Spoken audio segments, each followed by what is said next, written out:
Bonjour, alors dans cette petite vidéo, je vais vous proposer un point sur la situation des grands ratios de valorisation du CAC 40 aujourd'hui, que ce soit des ratios de flux, donc notamment le ratio valeur d'entreprise sur EBITDA, qui est un des plus connus et des plus utilisés, et le ratio capitalisation sur capitaux propres, qui est lui au contraire un ratio de stock également très utilisé en analyse financière.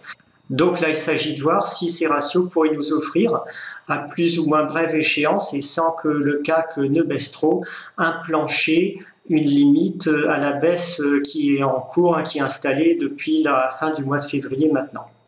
Alors pour ça, je suis rentré pas mal dans le détail. J'ai vraiment pris les chiffres valeur par valeur à partir des données du screener d'action que j'utilise, que je détaille dans mes formations à l'analyse financière. Vous aurez quelques liens en dessous de la vidéo pour ces formations.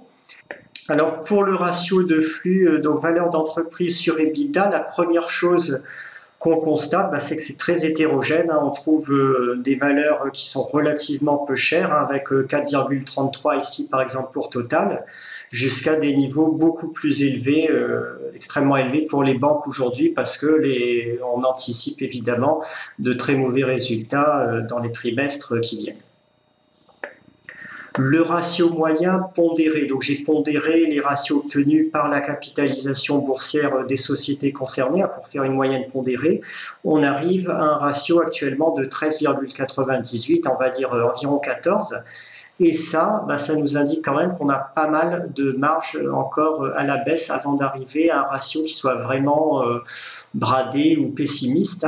On peut parler de ratio modéré à partir de seuils entre 7 et 9 et de valorisation réellement pessimiste à partir d'un ratio valeur d'entreprise sur EBITDA aux environs de 5 fois. Ce qu'il faut vous dire aussi, c'est que ce ratio qui est aujourd'hui à 14, il ne prend pas en compte réellement l'impact de la crise à venir. La plupart des chiffres ici, ce sont les chiffres du dernier trimestre ou du dernier semestre, donc on n'a pas encore d'impact de crise. Lorsque ça va être pris en compte, lorsque ça va arriver, on va avoir une très forte chute des EBITDA sur presque toutes les valeurs du CAC 40. Et ce ratio, si on avait des cours du CAC inchangés, il pourrait parfaitement atteindre des niveaux autour de 20, voire même pire, selon l'intensité de la crise que le gouvernement aura déclenchée, parce que ce n'est pas le virus qui provoque des crises économiques, c'est bien les décisions gouvernementales, notamment le confinement total qui est destructeur pour notre économie. Donc, selon l'intensité de la crise que le gouvernement aura déclenchée, on aura un ratio valeur d'entreprise sur EBITDA qui pourra atteindre des valeurs beaucoup plus élevées que celles qu'on a aujourd'hui. Dans tous les cas, ce ratio de 14, il est compatible actuellement avec une division par 3 des cours du CAC, si on tient compte du fait que l'EBITDA des sociétés va diminuer et que la mentalité plus pessimiste des investisseurs au fur et à mesure que la crise progresse va conduire au contraire à une chute de ce ratio, sans doute sur des niveaux inférieurs à 7, parce qu'on est quand même en face de la plus grande crise économique depuis la Seconde Guerre mondiale au moins. On est sur des niveaux de recul du PIB à prévoir pour l'année 2020 de l'ordre de 7%, 8%, peut-être pire si le gouvernement persiste dans son confinement total. Et ça sera d'ores et déjà au moins 3 fois plus fort que la crise de 2008. Alors maintenant, on va en venir au ratio de stock, c'est-à-dire capitalisation sur capitaux propres. On peut se dire que si on capitalise moins que les capitaux propres de l'entreprise, qu'on a un ratio inférieur à 1, on fait une bonne affaire parce qu'on achète la société en dessous de sa valeur réelle. Vous allez voir que c'est un petit peu plus compliqué que ça en réalité, qu'il y a d'autres problèmes qui se greffent là-dessus, mais je vais commencer par les données brutes. Donc, price to book, capitalisation sur capitaux propres. Là aussi, j'ai fait une moyenne pondérée, donc j'ai pris les capitaux propres de chaque valeur, j'ai additionné tous les capitaux propres des sociétés du CAC et j'ai divisé par leur capitalisation. je trouve quelque chose de pas trop mal en fait, un ratio à 1,25. Donc on peut se dire, bah ouais, c'est sympa, on est près du plancher de 1, donc encore environ 20% de baisse du CAC, on arrive à un ratio de 1 et tout va bien, la baisse va s'arrêter.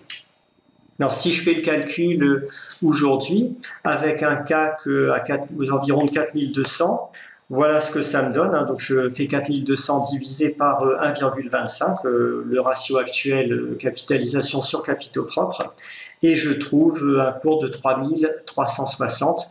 Bon, ma foi, on peut se dire, on n'est pas si loin du plus bas, on peut commencer à racheter pas mal de valeurs des côtés, et on sera sans doute gagnant dans quelques trimestres.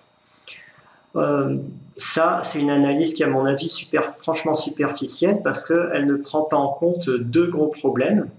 Le premier problème, c'est qu'une partie des valeurs du CAC aujourd'hui, une part importante, il y en a 7, sont formées de banques, de sociétés financières, et il y a aussi 2 sociétés automobiles, Peugeot et Renault.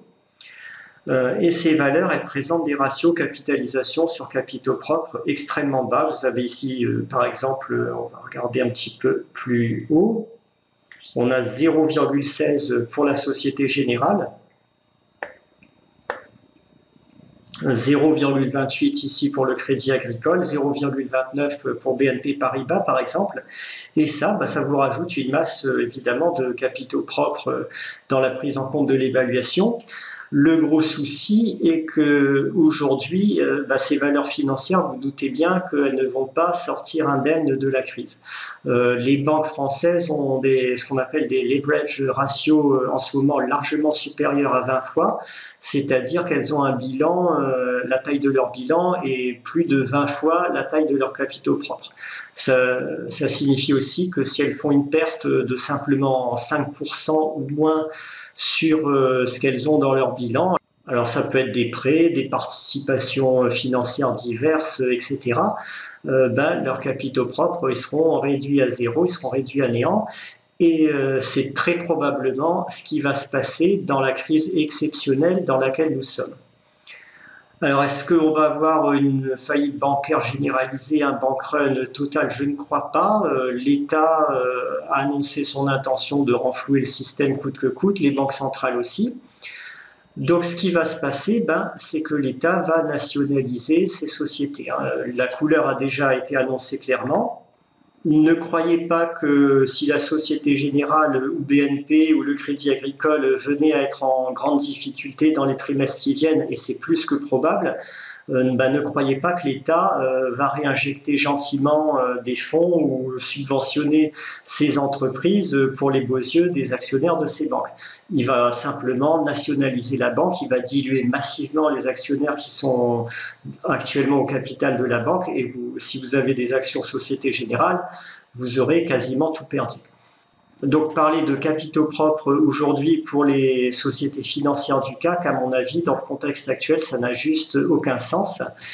Et si je fais une évaluation maintenant du ratio capitalisation sur capitaux propres en excluant les sociétés financières et les 2 sociétés automobiles, Renault et Peugeot, qui elles aussi vont se trouver en très grande difficulté à la suite de ce que le gouvernement a fait, on arrive à un ratio qui est déjà nettement moins bon, qui est de 1,80. Alors si on fait le calcul avec un CAC à 4200, je prends 4200, je divise par 1,80, vous voyez que j'arrive à un cours de 2333, donc c'est déjà nettement plus bas que la première estimation. Mais on a un autre problème encore nettement plus grave, qui est la structure des capitaux propres des entreprises du CAC.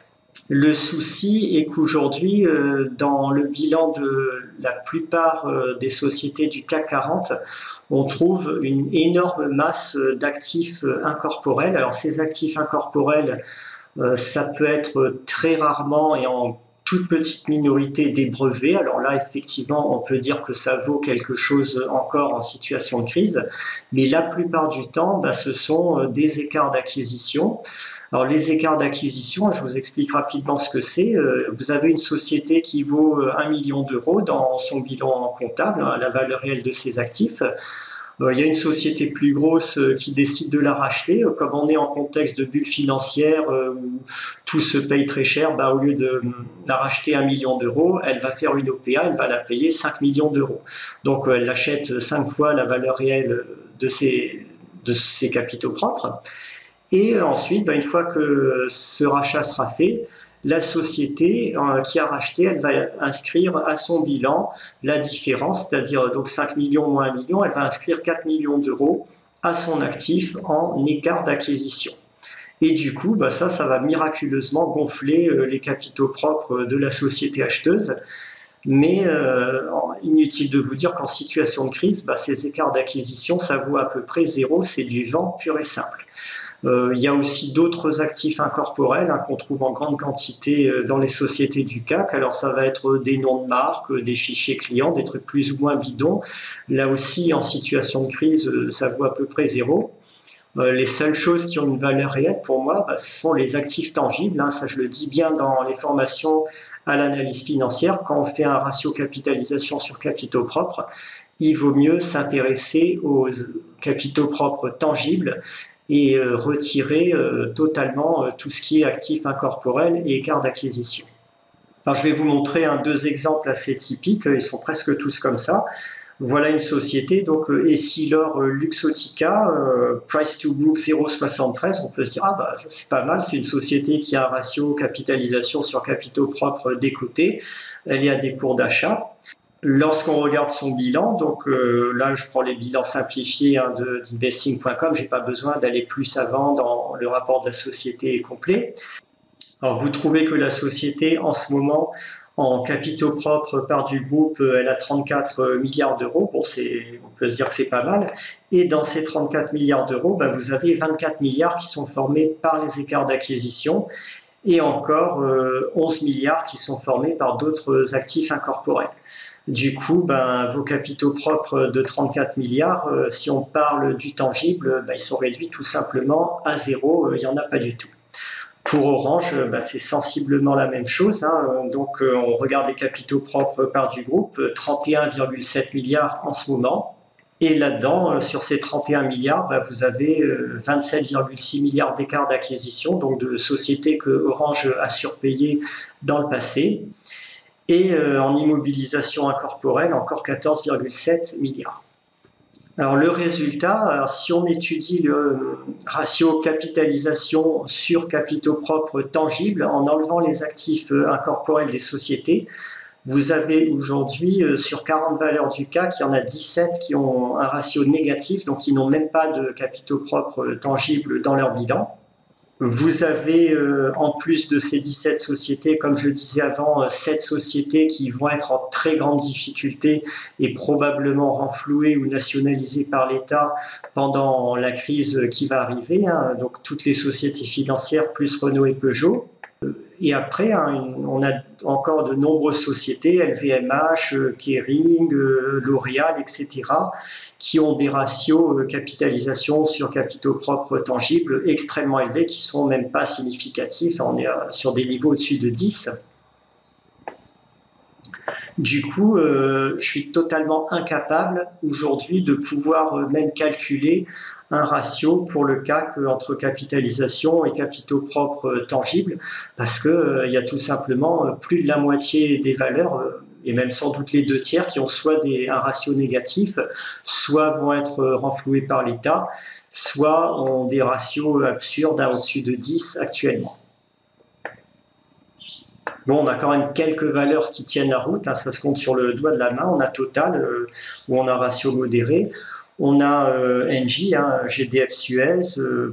Voilà, il y en a quelques-unes quand même. Je crois Michelin, Michelin 1,67, ça reste encore acceptable. Mais dans l'immense majorité des cas, vous voyez que les capitaux propres des sociétés du CAC aujourd'hui, c'est presque du vent. En tout cas, on ne peut pas les prendre en compte en tant que tels. Alors une fois, en résumé, une fois qu'on creuse un peu dans le bilan des sociétés du CAC, comme nous venons de le faire aujourd'hui, je pense qu'on n'a pas, dans les ratios actuels, de raison de trouver de plancher marqué à la baisse pour les trimestres qui viennent, et je maintiens que mon estimation d'une rechute du CAC au niveau du début des années 90, un début au milieu des années 90, dans la zone des 1700 ici, reste dans le contexte de crise exceptionnelle que nous sommes actuellement, ça reste une hypothèse tout à fait légitime et réaliste. Et il n'est pas du tout exclu qu'on puisse aller encore un petit peu plus bas d'ailleurs. Alors ça va vous sembler de mauvaises nouvelles à court terme, mais dites-vous bien aussi que ces mauvaises nouvelles, sur le plus long terme, ça signifie aussi que vous allez avoir une opportunité exceptionnelle, comme vous allez sans doute en rencontrer une seule fois dans votre vie, pour acheter des valeurs bradées dans quelques trimestres, peut-être dans 1 an, dans 2 ans, on verra. Mais en tout cas, ça va être tout à fait exceptionnel ce qu'on va rencontrer à l'achat prochainement. Il faut juste être un peu patient, ne pas vous précipiter maintenant sur une petite baisse du CAC qui a eu lieu, même si elle vous paraît énorme. Parce qu'il faut vous dire, gardez des liquidités pour acheter vraiment à bon compte quand les vraies opportunités se présenteront à vous dans quelques trimestres. On peut déjà acheter quelques valeurs, j'ai parlé pétrolière des côtés, c'est vrai, mais dans l'ensemble, gardez quand même suffisamment de liquidités. La baisse, à mon avis, elle est très loin d'être terminée et on est très loin de s'approcher du plancher en ce moment.